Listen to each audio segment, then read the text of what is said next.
Hello everyone. So welcome back to the latest lecture session.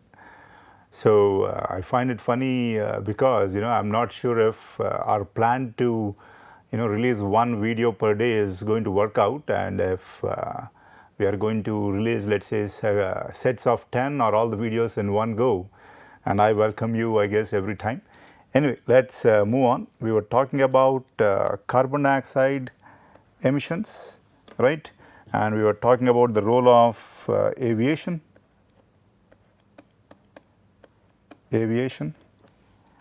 right? And in this context, I guess I was trying to look at an example closer home, as in the security guard who had to burn, the leaves or such, and emit carbon dioxide and carbon monoxide, but at a local level, and also particulate matter and maybe some NOx, right? And I, who would be bitching about it, let's say, keep in mind that I personally was not, but I am using my example rather than pointing at others. So I, who would travel considerable distances by flight, let's say 5 or half a dozen times a year, but not in this year and certainly not in the foreseeable future, I guess, right? We were trying to compare the effects of effects due to the lifestyle, let's say, right? And what did we look at? We saw that a flight from London to Rome, let's say, right? London to Rome, I guess. Where is Italy now? Spain, Germany here, and I guess Italy, right? London to Rome, right? We are talking about that, and the carbon dioxide emitted during by one passenger on that flight, let's say, is more than what the average citizen emits in in a year, in a whole year. Keep that in mind. And all these countries now, mostly African countries. So, but then if you travel from London to, let's say, New York, I guess, not sure where exactly New York is. So again 986, and you have the people in all these countries, average citizen, let's say, emitting less, let's say. We are talking about one person, one flight, right? And we are talking about average citizen in all these countries emitting lesser in a whole year now. And obviously, as the distance increases, London to Los Angeles, I guess, right? You are going to have much more released, and then London to Perth, whereas London to Australia somewhere here, right? You have much more, I guess, right? India here too comes into the picture, right? Just taking one flight from here to Australia, I guess, will emit more than a person, let's say, average Indian citizen will emit during his daily activities or due to his daily activities in 1 year in India now. So that's something to keep in mind. And then I guess I just searched specifically for one particular example from Delhi to JFK. I guess many students and Indian expatriates, they make this journey, and what do we see? I guess again the picture here. So who is bearing the brunt of climate change? The poorer guys, or why say guys? Pardon me, poorer people now, the poorer sections of society rather. But who is typically contributing to this increase in global warming or the emission of greenhouse gases? It's typically the relatively well-off sections of the society. So here, there is a moral dilemma, if I may say so, at least from my point of view. Who is going to pay for it? And the people. Let's say if I hit you with my car, obviously the rules say that I'm going to be liable, right? But in these cases where the effects are long term, but obviously certain sections of the society adversely impact the world, which will have exponentially adverse effects on the poorer sections. I guess that's something that need to be looked at, right? I think we looked at this. Average person in dozens of countries around the world produces in a whole year now. That's something to keep in mind. So here I guess we were talking about, or the aviation industry was talking about improvements to decrease their carbon dioxide emissions. So what is the carbon dioxide emission, going to look like if they make low efficiency improvement and high efficiency improvement? Irrespective of what improvement that they choose, obviously this will entail more costs and lesser profits, right? Lesser profits. But keep in mind that because the aviation industry, let's say, is experiencing remarkable levels of traffic, you see that it's only going to increase now. Whichever kind of improvements, either with respect to fuel or the engines and such, that the aviation industry makes, you are still going to see that it's going to be remarkably high. It as in the tons of carbon dioxide or carbon dioxide being emitted from aviation. Aviation sector currently accounts for 2% of global emissions, but is one of the more faster growing or fastest growing polluters now. So, that is one aspect, but I am not sure how this corona, what do we say, induced effect on both the aviation or global travel is going to play out. I am assuming there is going to be a lull, let us say for a couple of years or 3 years, and then people will what do we say again start their globe trotting what do we say journeys, but let us see, let us always hope for the better and try to change the world one grain at a time, I guess, right. So, that is something to keep in mind when you think about taking a journey, your effect on global warming, let us say, right. So, this is a typical picture, Europe, USA and China here, I guess, right. So, you see the number of traffic, this is from one day, this is the traffic profile from the flights in one day. Again, this is from the Guardian, so that is something to keep in mind. So, what do we have here? And here I wanted to look at what do we say, the effect of road travel or travel by road, right. And here we typically have NOx being given out and volatile organic compounds also, but here we are going to just look at NOx, NO and NO2, which by themselves are toxic, but in the presence of VOC and sunlight lead to formation of ozone, that is remarkably toxic, right. It is remarkably, or one of the most oxidizing agents out there. So, high up there, I think in the stratosphere is it is certainly useful to us because it shields us from the UVC, right. But here at the ground level, it is going to eat away at our lungs, crops and so on and so forth. So, anyway, 2014 survey by Department of Transport in the UK, which revealed that 15% of UK's population took 70% of the flight. So, I guess I jumped ahead, we are going to look at road travel, but here to re-emphasize what I was trying to say earlier, that while only 15%, only 15% of the UK's population accounted for 70% of the flights from what is this now UK, let us see, right. So, that is something to what do we say, reiterate, as in the richer sections of the society adversely impacting the what do we say atmosphere here or the world. Again, this is something I already discussed, so I am not going to reiterate that again here. So, conflicting interests, perceptions more importantly, and then the type of governments, which again leads to responses here, that is a different aspect. When I say conflicting interest, it is typically with respect to money, greed and money, and then these conflicting interests or pressure groups typically try to what do we say, change the perceptions of the people at large, right. And once you have different sections of the people sticking to perceptions, their perceptions, irrespective of the kind of data that is being thrown up every day, you are going to have different responses or muddled responses. And so, you are going to what do we say, lose, or we are rather losing precious time while people fight among each other. I guess that is the right term to use. For example, I guess, not for example, let me come back to this. So, the International Civil Aviation Organization, right, is introducing a scheme aiming to offset emissions by allowing airlines to purchase carbon credits, right, but it is not burning or not pushing for burning less fuels.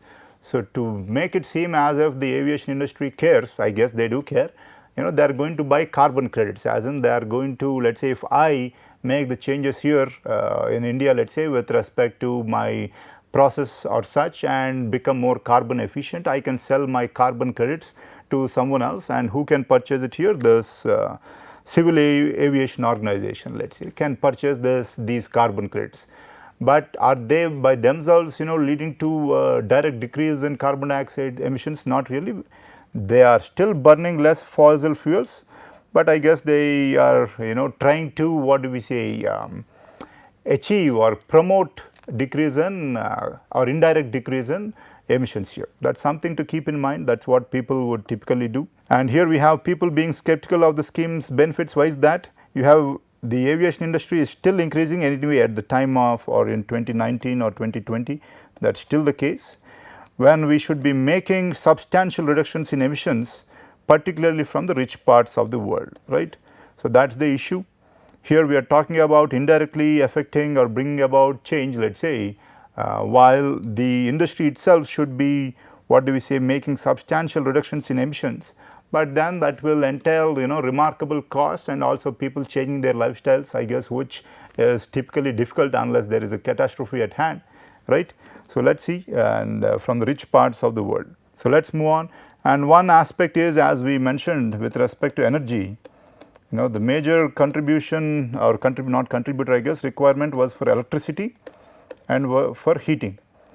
So, the European Union has been pushing for more energy efficient, what do we say, houses and such, I guess. So, here you see more energy efficient materials that will keep the what do we say, temperature and control with lesser inputs of energy, I guess, right. So, that is something to keep in mind. This brought about considerable decrease, but the issue was that the industry, not industry, the government first subsidized, what do we say, such constructions now.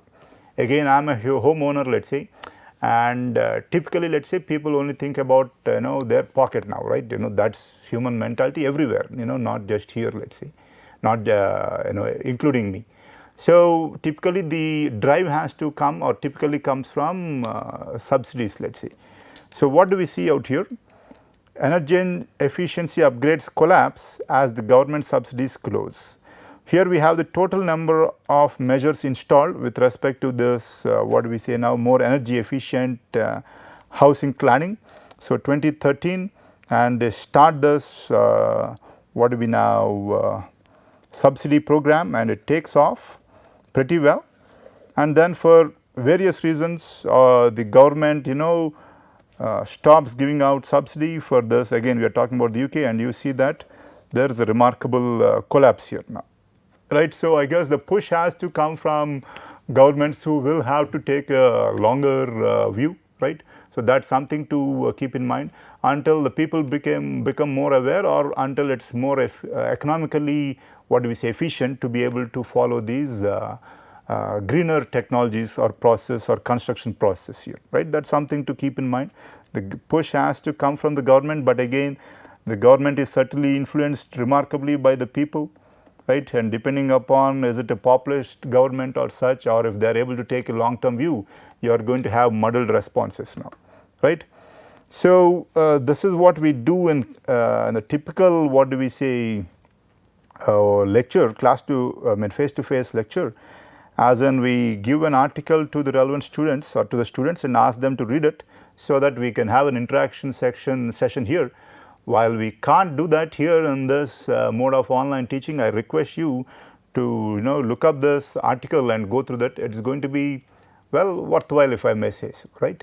So, that is something for you to look at. We will continue here. So, here we are looking at UK's 2019 progress report to the UK Parliament, and here obviously what are they saying now? They are saying climate change is here today. We are not talking about the future. Climate change is here and it is already affecting us. And here what do we see? What do we see them saying? It says that UK global leadership on climate change must go hand in hand with domestic action, right. UK is pushing for, or tries to be a global leader in climate change, right, but it has to go hand in hand with domestic action. So, what are they saying out here? Let us just look at that. In UK, again we are talking about UK, a developed country here, right. They are saying that only a handful of sectors have plans that consider a minimum of 2 degrees centigrade rise in what do we say, temperature, water supply, road, rail, flood defenses and flood risk planning for infrastructure, let us say, right. Only a handful, let us say, and 12 of 33 sectors have no plans at all for long term climate change, including agriculture, which I guess will affect people remarkably, natural environment, health, infrastructure and business. They do not have any plans. None of the 33 priority areas score well in reducing vulnerability and exposure to climate risk. We are talking about a developed country, please keep that in mind, right. And the government itself has delivered one policy action out of the 25 recommended by the committee in 2018. So, it is not as if the we do not know what to do. It is the lack of political will, again because harsh measures need to be taken. And when you take a harsh measure, obviously there is going to be typically be a blowback from the people who are more concerned with short term needs rather than long term needs and effects, let us say. And then that is when you have the leadership having to play a role. But in the current political climate everywhere in the world, it is difficult for such what do we say, astute leadership to go through or take such decisions. So that is something to keep in mind. And out of 24 indicators showing underlying progress, just 7 were on track. Again, I will not go through this, but keep in mind that we are talking about UK, a developed country, and think about where we might be, let us see, right. With respect to water supply, we are remarkably behind. Flood defenses, we are remarkably poor, flood risk planning too, right. And we are going to bear the brunt of not doing much right now, right, maybe in a few decades, certainly within our lifetime. So what is the key message here? Climate change will impact the majority of government's key objectives, right, be it education, health, or so on and so forth. So they say that all the policies should include plans which take into account a minimum of 2 degrees centigrade temperature increase, right. And more importantly, this is relevant to India too, leaving adaptation responses to local communities and organizations without an overarching strategic national plan will not, what do we say, bring about the change. Leading it to local bodies, won't really bring it, bring about change. Why is that? Again, they draw their inspiration from the government of the day. So an overarching, what do we say, strategic plan or national plan is required and is missing. Again, while I am reading this out, it is not pertinent only to the UK. The reason I am reading it out and emphasizing is it is remarkably important to India too, right. What is the overarching strategic national plan? Well, I do not think we have any, I do not think anyway. So we are still more or less reacting rather than planning for this catastrophe that we are going to face, right. Again, we are going to skip this for now. And the next aspect that I would like to talk about is extinction of species. As in here, I requested people to look at this article. So we are going to talk about I guess you would have talked about biodiversity or learnt about biodiversity, or we will learn about it later. So just one aspect is that other than the typical aspects of global warming, let us say, sea level rise and so on and so forth, effects on agriculture and related effects on humans and so on and so forth. We are, what do we say, bang in the middle of the 6th, what do we say, species extinction or mass event of species extinction. And let us look at what this is about. So nearly half of 177 mammal species lost more than 80% of their distribution, let us say between 1900 and 2015, just in 1 century, let us say, right. And percentage, here we have percentage of species which have lost more than 80% of their range, let us say, as in the area that they used to thrive in or cover. Asia, let us say, what do we have? A remarkable, what do we say, 80%, I guess, right. Australia 60%, Africa too. Well, Europe, North America and South America relatively less, but you see the effects remarkably pronounced in what do we say, Asia, Australia and Africa now. Again the question arises, so what do I care if a jackal can't roam the earth or if a tiger does not? Well, one aspect to note that is that every aspect that sustains life on earth, including human life, is interlinked, they are finely knit together. So we are stretching that apart, and maybe it is going to be the case soon where we are going to have, what do we say, it crashing or crashing down upon us. So you have these food chains, right, and every particular species plays its own role either in promoting vegetation, let us say, if I may say so, or in promoting, what do we say, the dispersal of seeds, or maintaining a particular population of pests and so on and so forth under control, right. All these aspects are interlinked now. Again, let us look at some of these aspects. Again, one aspect is that nearly half of the 177 mammal species lost more than 80% of their distributions. For example, current and historic distribution of lions. Historic range, well, obviously you can see it out here, but right now, well, India, I guess, lions, well, forget about it, maybe Gujarat and some other areas here, I guess, in protected areas, and in Africa too you have some reserves or some locations, let us see. But here this gives you an idea about the magnitude of the problem that we are facing. Again, what has been happening here, you have what do we say, the humans going into, or expanding into areas, let us say, or settling in areas that were previously the reserve of wild animals, the forests and jungles, let us say. And we will face issues, which I mean we are already, but it is going to be catastrophic in a few decades. We will look at that again soon. As I talked about the 6th mass extinction. So again, let us just look at the 5 previous extinctions, I guess. So 443 million years ago, ice age, a severe ice age led to sea level falling by 100 meters. And at that time, I guess 60 to 70% of all species were killed, because most of the life were ocean dwellers at that time. And then what happened after that, the ice melted, and there was not enough dissolved oxygen, and again death of species. That was 443 millions ago. And then 360 millions ago, again climate change event, again natural, I guess, while the earth was evolving, hitting the shallow areas hard, 70% of species, including almost all coral life. And then 250, I guess, this is a big one, they say, more than 95 species perished, right, including, what do we say, the what can I say, the pushers of life, if I may say so, or which are essential to life, strongly linked to massive volcanic eruptions in Siberia, let us say, that led to a period of global warming. Again, keep in mind, these are natural events which one could not have, what do we say, had any role in.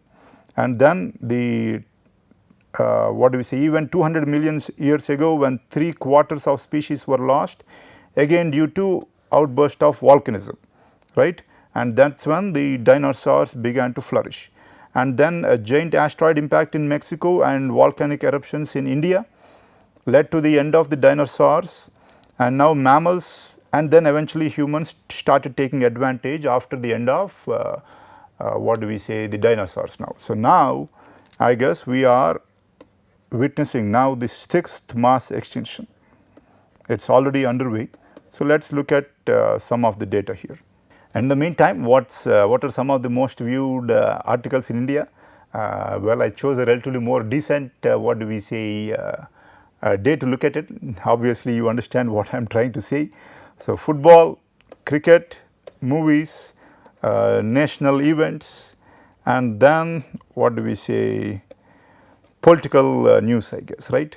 So that tells you about the priorities of humans in general. So let us move on here. Again, the article is out here, and here we have the total biomass of the human race, right, and we see that it accounts for just 0.01% of the total life on earth. So we are but a tiny speck on earth, right, which and we are trying to control, what do we say, the whole what do we say, all the other species, let us see. Well, if we live in harmony, yes, that is fine, but if not, we are going to face issues, or we are rather, let us see what we are, where we are, let us see. All life on earth, most of it is plants, then comes bacteria, and 5% everything else, and humans. This is the speck we are talking about biomass here again, and most of it is found on land, 1% in the oceans, and this is obviously deep subsurface or below ground, what do we say, bacteria, I guess, right. Again, keep in mind, we are just but this speck out here. And of all the mammals on the earth, the worrying aspect is that now 96% are livestock and humans, and only 4% are wild mammals, I guess, right. And out of this, what do we have?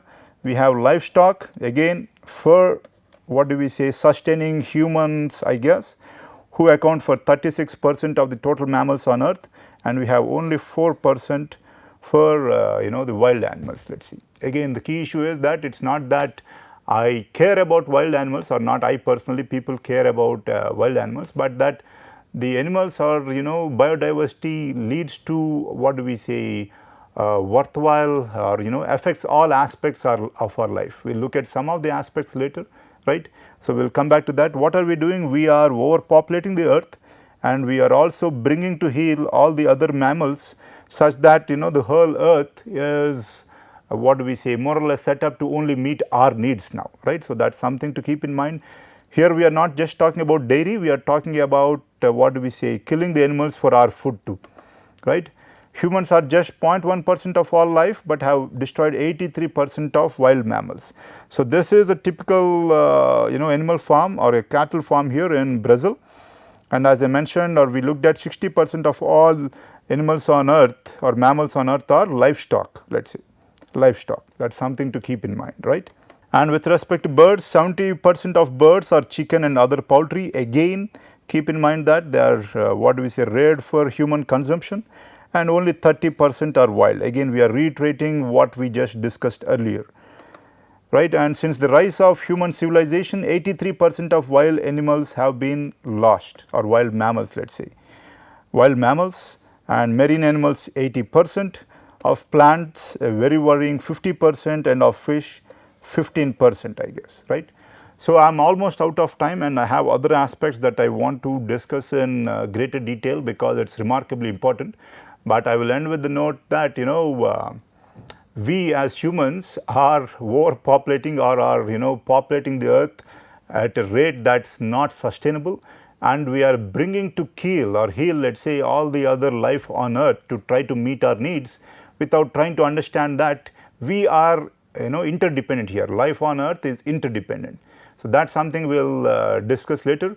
But before I end my session, I guess, as I mentioned, to keep people interested, those history buffs or those people who can draw parallels between history and what we are witnessing now. As I mentioned, we are going to slightly talk about or spend a minute on discussing this book, Anarchy. This is a book by William Dalrymple, right. I first came across him when Mr. Obama was the president, and he gifted a book from William Dalrymple to his top general in Afghanistan. The book was The Last King. The Last King was a book that dealt with how the British, after they occupied India, tried to invade, not tried to, invaded what do we say, Afghanistan, and faced disastrous consequences. And again, it was part of a great global game where Russia and UK were trying to vie for or look at the world as a chessboard. Again, that was playing out too, and again the president Mr. Obama deemed it fit to give this book, The Last King, to his top general. In that context, I came across this author, and then as I told you, I ended up reading this book, The Anarchy now. Again, this book deals with how East India Company, it seems, which was set up in 1599, let us say, right, 1599, I think around the time of Shakespeare, and it is, I think, 5 meter by 5 meter block with nondescript windows and such on nondescript location that came to control India now, or I guess 1/3 of, I am not sure what it was in 1940s or 1800s, I guess, a considerable section of what do we say, the humans, let us say, or the world population now. So, it started off as a listed company, and people had to chip in. And first they faced many, when I say they, I am talking about East India Company here, English East India Trading Company now. They faced many issues and setbacks, and over time it changed hands. And at a particular point in time, when Spain and England were at war, to promote what we say, their own independent trade while hurting Spanish trade. Again, keep in mind that I am speaking from recollection. I would recommend that you purchase this book. It is a remarkably good book. It's history, well researched and well referenced, but it will allow you to draw parallels between what happened then and what's happening now in the world, and so on and so forth.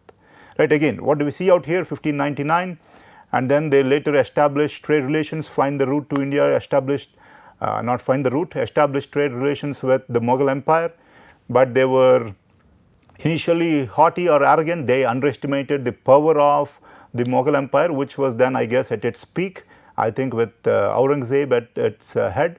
But Aurangzeb, I guess, was busy vanquishing the Deccan sultans, I think Golconda, and also was at war with Maratha. Marathas, pardon me, and then he was able to vanquish them, and he was the undisputed regional satrap or king or emperor at that time. And at that time, when the British tried to attack him, I guess they were able to sweep the British force away, and not British, East Indian trading companies force away. And then they learned their lesson and stuck to trading for some time. And from there, let us see how they ended up ruling India for 150 years, I guess, right. So, without wasting too much of your time, I guess I will bid adieu and thank you.